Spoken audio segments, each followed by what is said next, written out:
내 맘이 낙심되며 근심에 눌릴 때 주께서 내게 오사 위로해 주시네. 가는 길 캄캄하고 괴로움 많으나 주께서 함께 하며 내 짐을 지시네. 그네가 내게 족하네. 그네가 족하네. 이 괴로운 세상 낯이 날 때 그네가 족하네. 희망이 사라지고 친구 날 버릴 때 주께서 속삭이며 새 희망 주시네. 싸움이 맹렬하고 두려워 떨 때에 주님의 능력 입어 원수를 이기네. 그네가 내게 족하네. 그네가 족하네. 이 괴로운 세상 나 지날 때 그네가 족하네.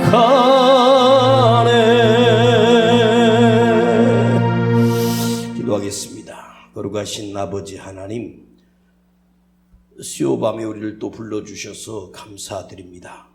오늘도 예배를 통하여 주님의 마음과 뜻을 알게 하시고 주의 뜻이 이루어지게 하시고 주의 영광이 드러나게 하시며 우리 마음의 깨달음과 변화와 새로움이 있게 하여 주시옵소서.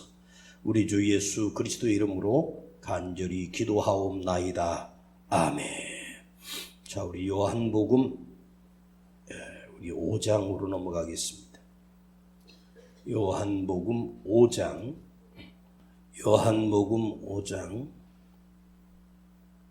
1절부터 6절까지 보겠습니다. 읽겠습니다. 시작. 그 후에 유대인이 명절이 있어 예수께서 예루살렘에 올라가시니라.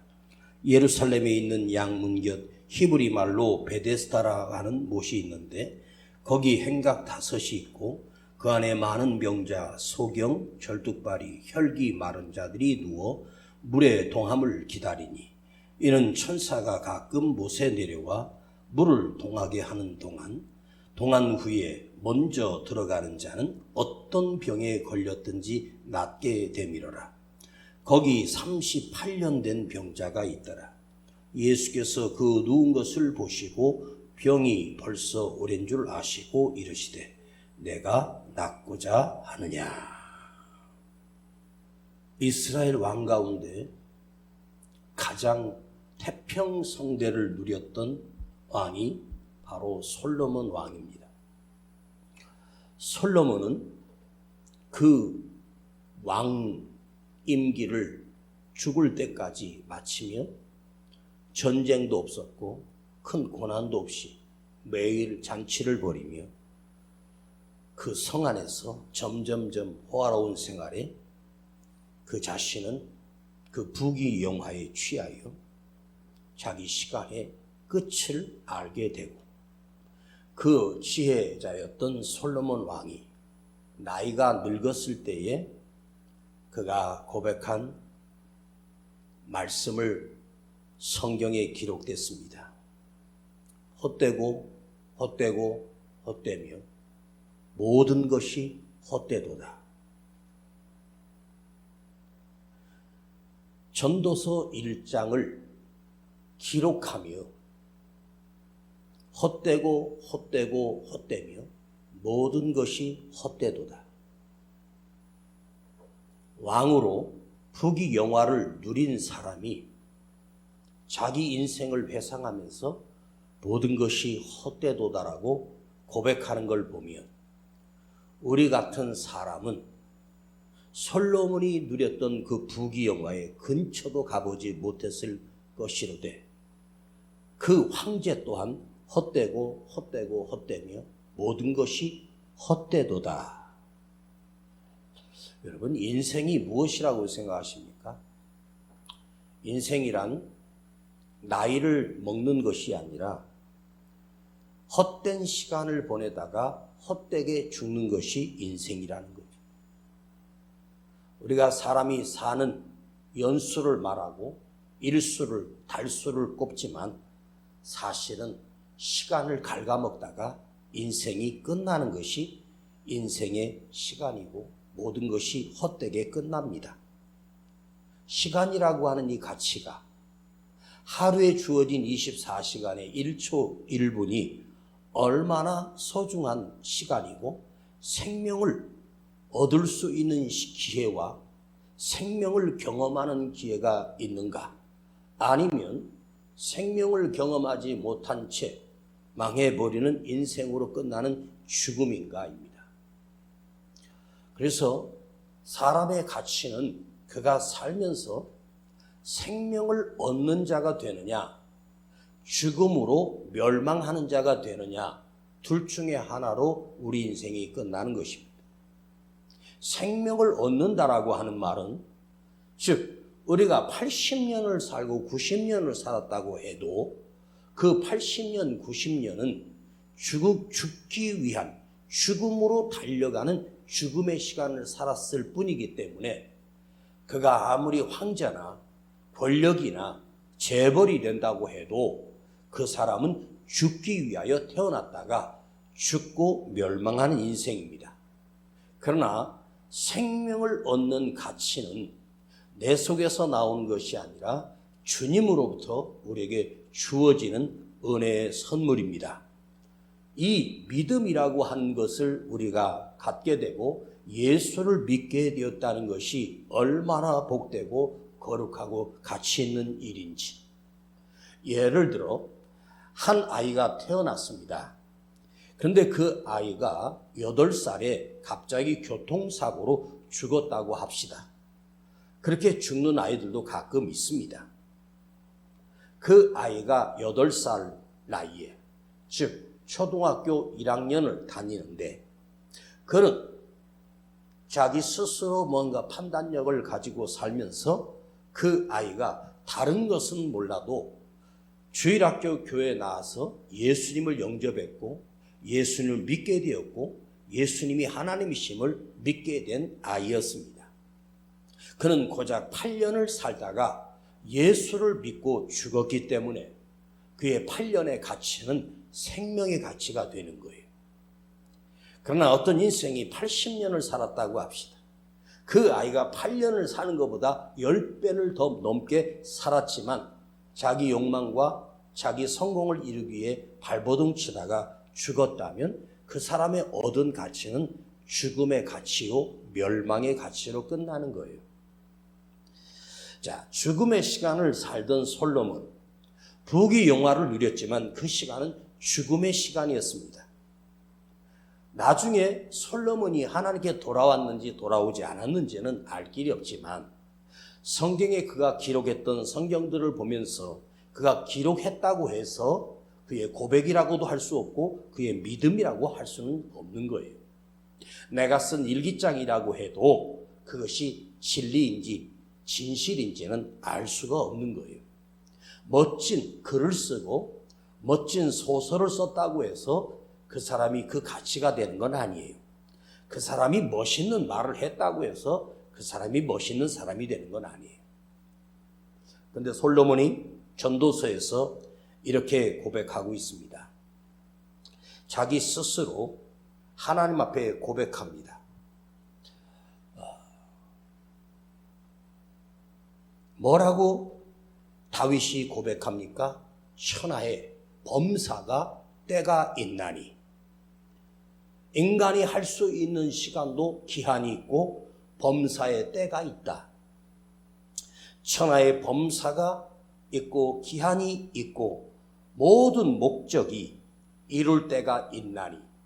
이룰 때가 있고 얻을 때가 있고 또 잃어버릴 때도 있다. 즉 기회라고 하는 때가 있다는 거죠. 자, 오늘 이 시간에 이 때가 지나가면 우리는 이 시간으로 다시는 돌아올 수 없는 거예요. 오늘이 내가 주님 앞에 예배하는 이 시간, 진정한 예배를 드림으로 인하여 여러분의 생명의 가치가 죽음의 가치로 끝나는 것이 아니라 영원한 생명의 가치가 되는 거룩한 시간이 되기를 간절히 바랍니다. 하나님께서 우리 육신을, 하나님께서 어떤 인생을 지목해서 하나님이 택하였지만 택하였다고 해서 영원한 생명을 다 얻는 건 아닙니다. 택함을 입었지만 끝내 버림받은 자들이 훨씬 더 많다는 것입니다. 하나님께서는 우리 인생을 사용하시기 위하여 거룩한 시간을, 그 삶 속에 고난이라고 하는, 인내라고 하는 아픔의 시간을 하나님이 주시는 것을 볼 수 있어요. 자, 아브라함을 하나님께서 75세에 부르셔서 그에게 아들 이삭을 주신다고 했던, 곧 줄 것처럼 했지만 진짜 시간은, 하나님의 시간은 25년 뒤에 그 꿈이 이루어지게 되죠. 25년이 흐른 뒤에 하나님이 나에게 약속하셨던 자녀를 주시고 후손을 주신다는 것이 그 뒤에 이루어진 거죠. 자, 요셉이 노예로 팔려갈 때 나이를 대략 16세, 17세 정도로 추정합니다. 그런데 그 요셉이 꿈을 꾸었을 때 해와 달이 자기에게 절하는 그 사건들이, 모든 단들이 자기에게 절하는 그 꿈을 꾸고 그 꿈이 언제 이루어졌습니까? 자, 17세에 노예가 되었다고 칩시다. 그러면 그가 보디발의 집에서 10년의 노예 생활을 해요. 그리고 3년의 감옥 생활을 하죠. 그러면 13년입니다. 17년에 13년을 더하면 30년입니다. 그리고 그때부터 7년의 풍년이 와요. 그러면 풍년이 끝난 때가 37세입니다.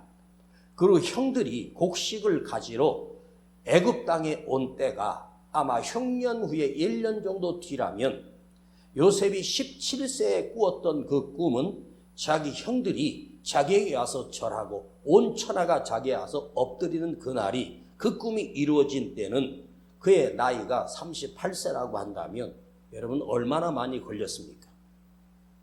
무려 35년 이후에 그 꿈이, 하나님이 주신 비전이 이루어진 거죠. 그런데 여기서 그 형들이 자기에게 곡식을 얻으러 절하는 그것을 요셉이 보고 싶은 것이 아니에요. 요셉의 그 고난의 과정 속에 이미 하나님이 주신 그 꿈이 이루어가는 과정이 있었다는 것이죠.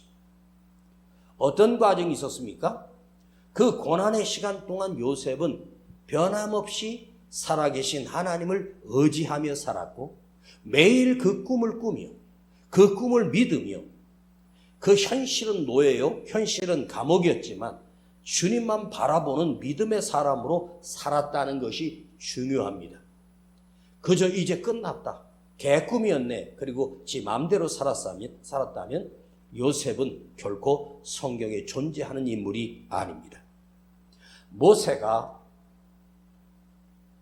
나이 40에 왕자의 신분으로 살던 그가 하루아침에 살인자가 돼서 미디안 광야에서 40년을 양측의 목동으로 살게 됩니다. 그 40년 모세가 망나니로 살고 모세가 엉터리로 산 것이 아닙니다. 하나님을 의식하며 하나님을 생각하며 하나님을 기다리며 모세는 살았습니다. 40년 뒤 모세 나이 80세가 됐을 때 하나님께서 모세를 불러내셨습니다. 만일 40년이라고 하는 이 긴 세월 동안 모세가 술 주정뱅이로 살고 술에 쩌들어 살고 세상에 쩌들어 살았다면 하나님께서 모세를 부르실 이유가 없었습니다.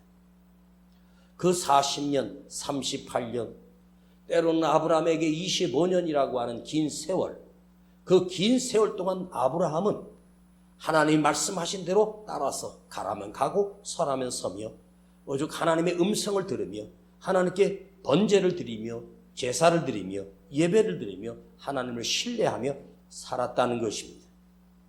자, 그 기간이 무엇을 의미하는 것일까요?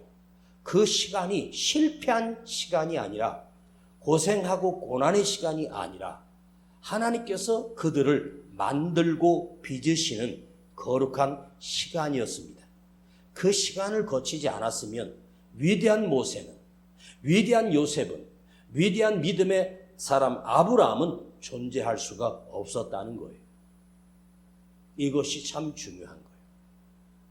제가 가끔 하는 말이 있습니다. 아브라함이 아브라함으로. 아브람, 가정의 아버지, 한 가문의 아버지가 아브라함, 열국의 아비가 되죠.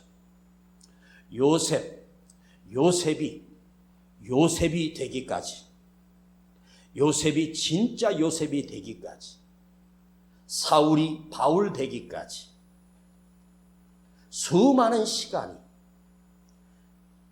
수십 년의 복음을 전했던 그 바울 사도의 삶이 진정한 바울로 세우는 기간과 시간이 되었습니다.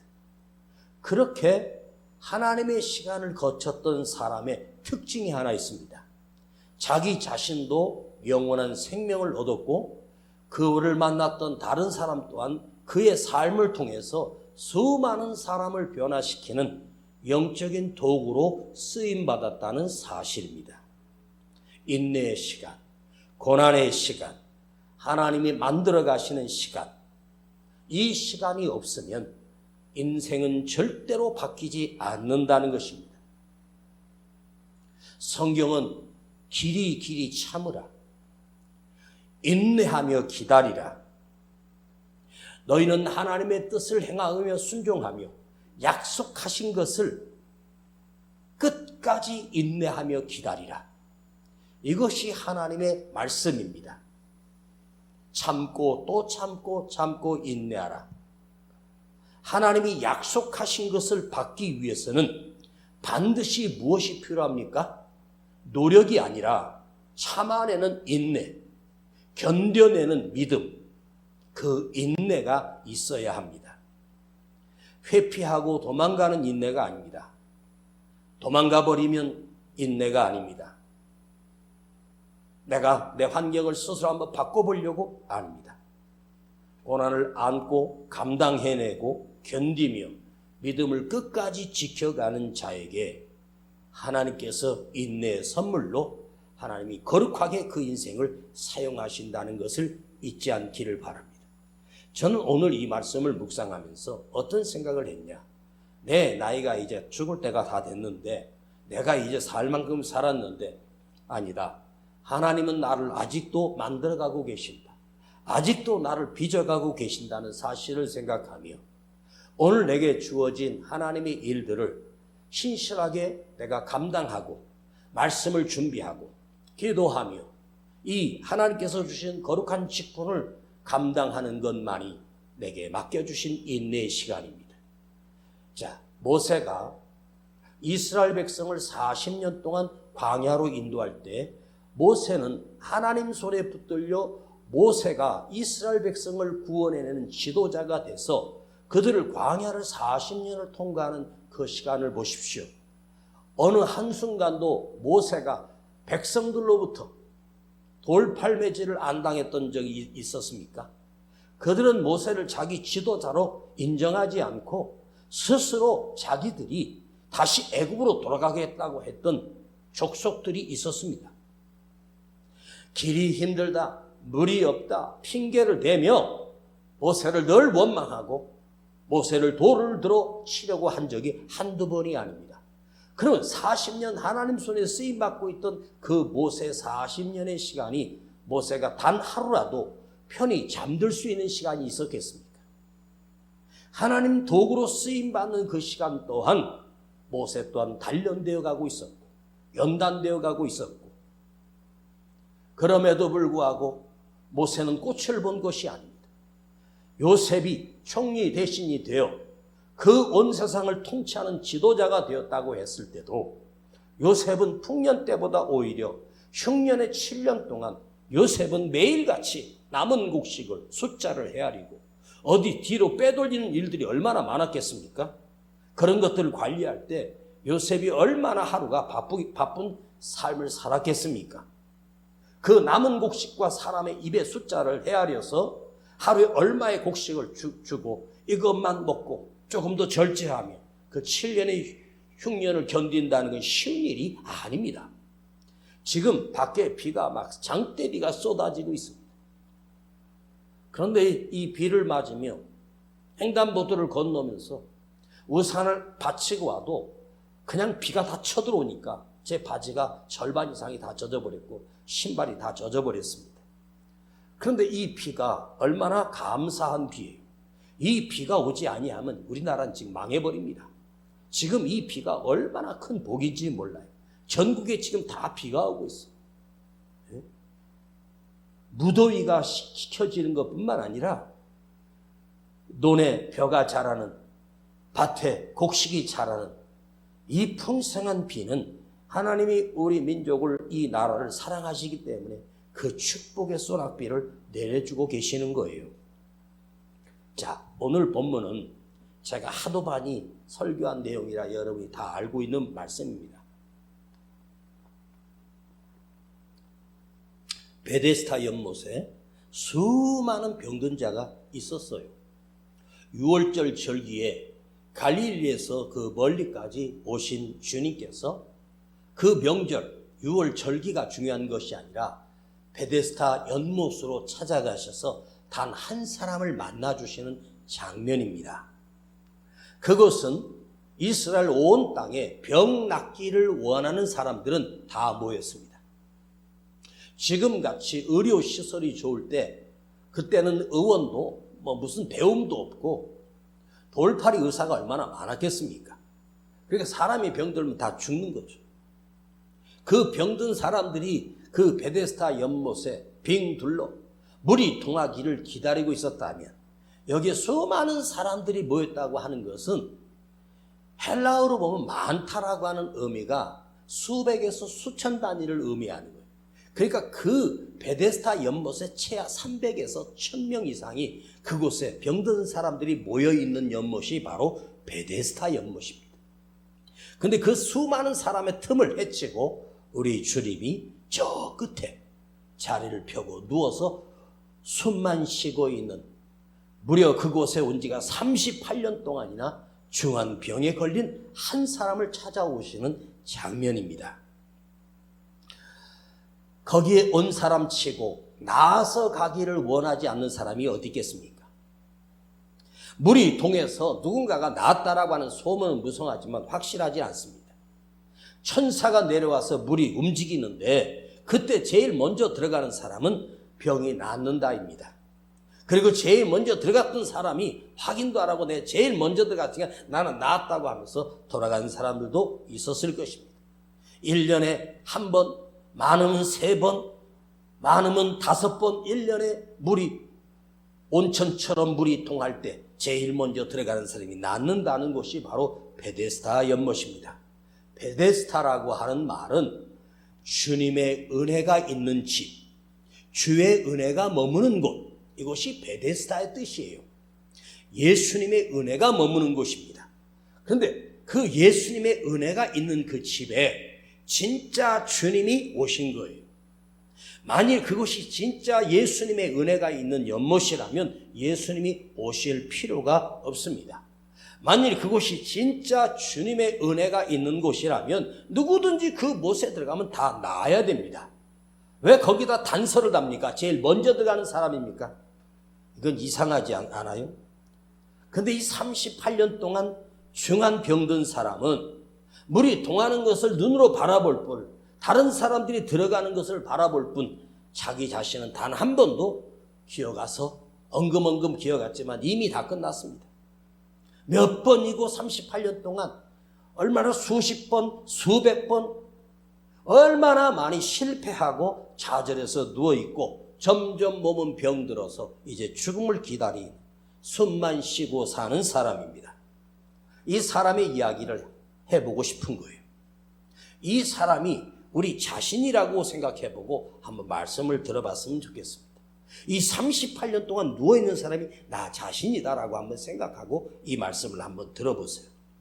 이 사람이 38년 동안 거기에 누워있다면 그가 좌절한 횟수, 절망한 그 절망감은 우리가 가히 짐작할 수 없는 절망과 정말로 큰 두려움 속에 그 자리를 38년 동안이나 누워있는 이 사람이 우리 자신들이라고 생각하십시오.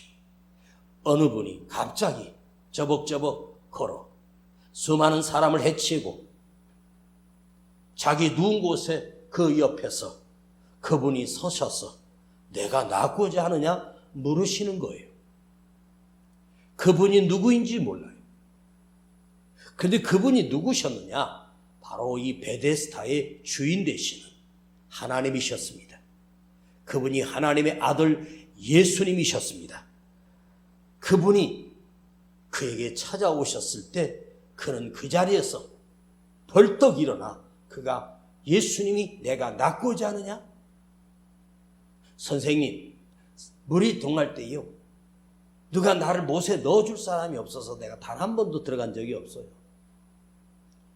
그때 주님은 거절하시고 믿느냐도 묻지 않고 네 자리를 들고 일어나 걸어가라.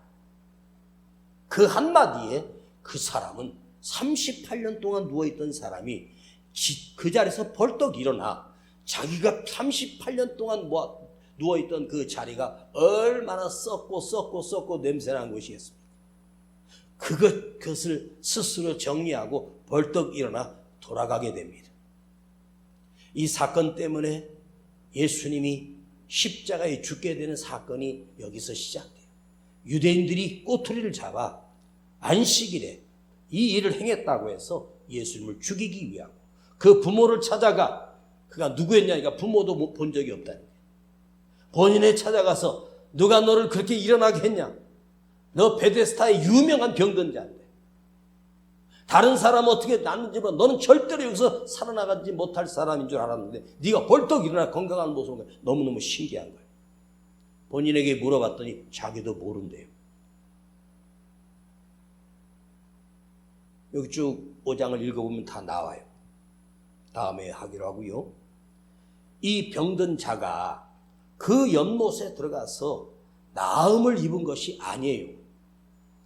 주님의 명령으로, 주님의 말씀으로 그는 그 자리에서 벌떡 일어서게 됩니다. 내가 원했던 방법은 베데스다 연못이 동할 때, 움직일 때 내가 제일 먼저 들어가서 깨끗하게 낫고 싶었어요. 근데 주님은 전혀 다른 방법으로 네 자리를 들고 걸어가라. 이 한마디에 그는 그 자리에서 벌떡 일어서게 됩니다. 38년 동안 좌절하고 절망하고 낙심하고 눈물을 훔치며 살 수밖에 없었던 이 사람에게 주님이 오셔서 그를 불쌍히 여기심으로 내 자리를 들고 걸어가라 명령하셨을 때 자기도 모르게 자기 몸이 치유되어서 벌떡 일어납니다. 숨만 쉬고 살고 다리, 몸, 허리 모두가 다 굳어버려서 움직일 수 없는 이 사람이 그 자리에서 벌떡 일어나는 죽은 자가 살아난 기적과 거의 비슷하지 않습니까? 그런데 그 순간 주님이 그에게 찾아오셔서 그 베데스다 연못이 동한 것이 아니라 예수님의 마음이 움직이셨고 주님의 마음이 동하셨던 거예요. 주님은 먼 길을 찾아와 그를 만나 주셨습니다. 예수님은 그 사람을 만나기도 전에 벌써 그를 알고 계셨습니다. 베데스다는 예수님의 은혜의 집, 예수님이 치료하는 은혜를 입은 곳, 은혜의 집이지만 그 베데스다 연못은 거짓 은혜의 집이었고 진짜 은혜의 집은 우리 주님이셨습니다. 바로 주님이 함께 하시는, 주님이 옆에 계심으로 그는 평생 그가 누군지도 몰랐고, 그러나 그분이 주님이, 하나님이, 예수님이 그를 찾아와 한마디 하심으로 그 자리에서 일어서게 됩니다. 그런데 중요한 것은 왜 주님은 이 한 사람을, 그 수많은 사람을 다 버리고 이 한 38년 동안 누워있는 이 한 사람을 찾아와 만나 주셨을까요? 주님이 갑자기 예루살렘에 오셔서 그 사람이 기억나셔서 오셨을까요? 아닙니다. 그 좌절한 인생, 38년 동안 누워있는 자, 태초부터 주님이 지명하여 불러낸 사람이기 때문에 주님은 그를 찾아가 그를 구원해 내셨습니다. 그가 가장 불쌍한 죄인이기 때문에, 가장 불쌍한 병든 자이기 때문에, 가장 불쌍해서 아닙니다. 그가 믿음이 있었기 때문도 아닙니다. 주님이 그를 선택하신 것은 우리 주님의 계획이 그 삶 속에 있었기 때문입니다. 왜 모세를 하나님이 부르셨는지 아십니까? 모세가 대단해서가 아니라 하나님께서 모세를 지명하셨기 때문이고, 왜 요셉을 사용하셨을까요? 우리 하나님께서 요셉을 지명하여 택하셨기 때문입니다. 왜 다윗이 위대한 하나님의 성군이 될 수 있었을까요? 하나님께서 다윗을 택하셨기 때문에. 그런데 이 쓰임받는 모든 사람의 특징이 한 가지가 있는데 그 특징 한 가지는 무엇입니까? 바로 하나님으로부터 고난과 연단의 시간을 거쳤던 사람이에요. 그것이 없이는 하나님의 거룩한 도구로, 하나님의 쓰임받는 위대한 사람으로 쓰임받을 수 없기 때문입니다. 그러면 오늘 나 같은 초라하고 가치 없는 인생을 찾아오신 이유가 무엇입니까? 주님이 나를 택하여 불러주셨기 때문입니다. 이것이 바로 은혜입니다. 이 은혜가 오늘 우리 모두에게 있기를 간절히 바랍니다. 오늘 본문의 6절을 보겠습니다. 예수께서 그 누운 것을 보시고 병이 벌써 오랜 줄 아시고, 그가 오랫동안 병들었다는 것을 아신다. 주님은 그가 병들어 거기 온 지 오래된 것을 알고 계셨어요. 38년 동안 누워있는 것을 알고 계셨어요. 그가 여기 언제 왔는지, 언제 거기서 걸어 나가는지를 주님은 벌써 계획하고 계시고 다 알고 계셨어요. 38년이라고 하는 것이 여러분 이게 한 사람의 인생일 수도 있어요. 작은 시간이 아니에요. 오랜 줄 아시고, 자, 병이 오래되었다라고 하는 것이 아니라 그가 언제 왔으며 어떤 병에 걸렸고 왜 거기에 누웠는지를 다 알고 계신다는 거예요. 또 그 다음에는 그를 보시고입니다. 그를 보고 계셨습니다. 그럼 지금 보신 것이 아니라 그가 태어나기 전부터, 그가 병든 때부터, 그를 보고 계셨고 그를 알고 계셨다는 거예요. 그를 찾아갔을 때 너는 이제 병들었기 때문에 오래됐기 때문에 다시는 못 일어나. 낫는 것은 너는 불가능해. 내가 1년 전만 더 일찍 왔어도 네가 일어날 텐데 내가 조금 늦게 왔다. 이것이 아닙니다. 오랜 줄 아시고라고 하는 이 원어를 보면 회생 가능이 없다. 살 가능이 없다. 불가능하다입니다. 오래 의사생활한 분들은 병실에서 그 환자들을 보면서 이 사람이 며칠 있다가 태어나고 이 사람은 절대로 태어나지 못하고 여기서 죽는다라고 하는 것을 의사들은 거의 알고 있습니다. 의학적으로 그래요. 온몸에 암이 다 퍼졌는데 어떻게 살아나가겠습니까? 본인들은 살고 싶고 기도하고 했는데도 신기하게 거기서 그 병상에서 죽음으로 끝나는 인생도 지금도 수없이 많이 있습니다. 이 사람이 병든 상태는 죽은 자와 차이가 하나도 없어요. 숨만 겨우 쉬고 있는 사람이 곧 죽을 자예요. 그런데 주님이 오셔서 그에게 내가 낫고자 하느냐? 내 자리를 들고 걸어가라. 바로 이것이 중요한 말씀입니다. 우리도 사실은 하루하루 겨우 숨만 쉬고 사는 인생이고 우리도 곧 죽을 인생입니다.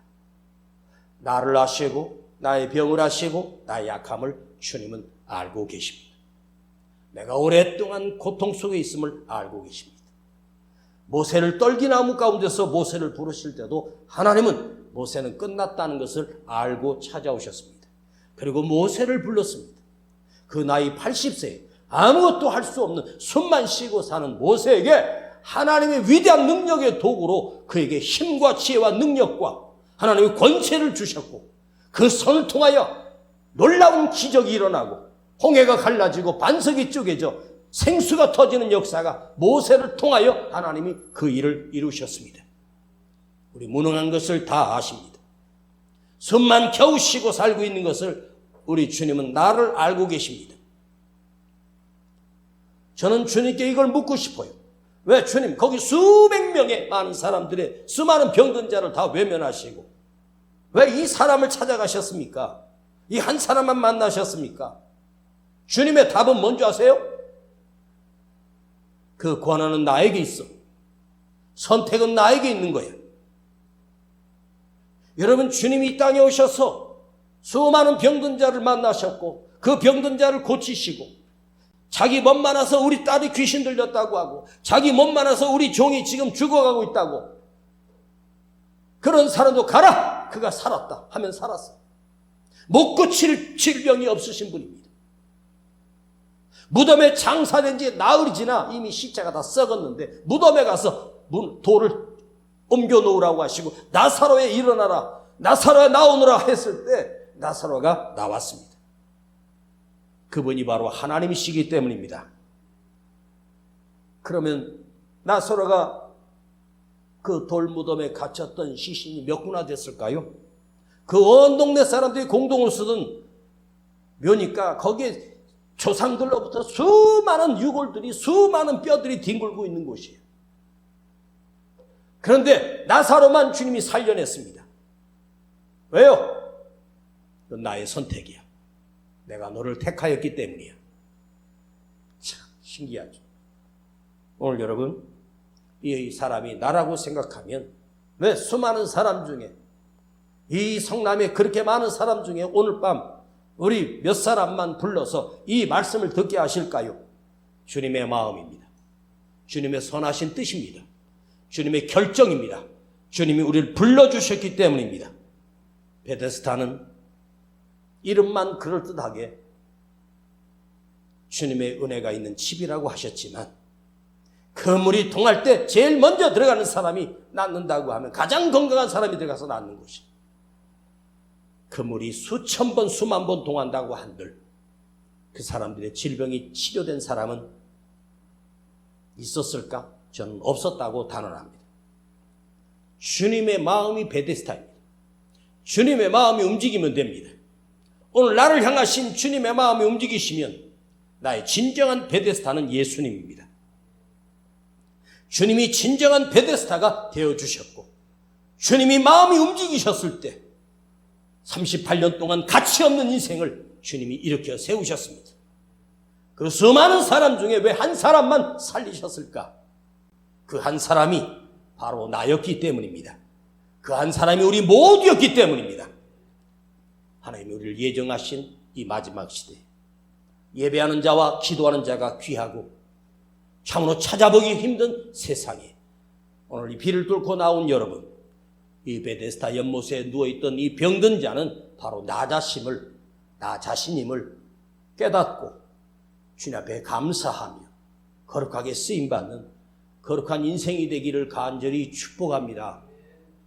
아버지 하나님, 그 많은 사람들 중에 나 같은 죄인을 불러주셔서 주님을 나의 주님으로 믿게 하시고 나의 구주로 영접하게 하셨고 살아계신 하나님을 믿으며 살게 하심을 감사드립니다. 이 누웠던 사람이 일어났던 것처럼 나도 다시 일어나게 하시고 나도 다시 달려가게 하시고 나도 쓰임받게 하여 주시고 주님 앞에 영광을 돌리는 거룩한 존재가 되게 하여 주시옵소서. 우리 주 예수 그리스도의 이름으로 기도하옵나이다. 아멘. 내 마음이 낙심되며 근심에 눌릴 때 주께서 내게 오사 위로해 주시네. 가는 길 캄캄한 괴로움 많으나 주께서 함께 하며 내 짐을 지시래. 그네가 내게 족하네. 그네가 족하네. 이 괴로운 세상 나 지날 때 그네가 족하네. 희망이 사라지고 친구 날 버려도 주 내게 속삭이며 새 희망 주시네. 환난이 닥쳐와서 슬픔에 잠길 때 주님의 능력 입어 원수를 이기네. 그네가 내게 족하네.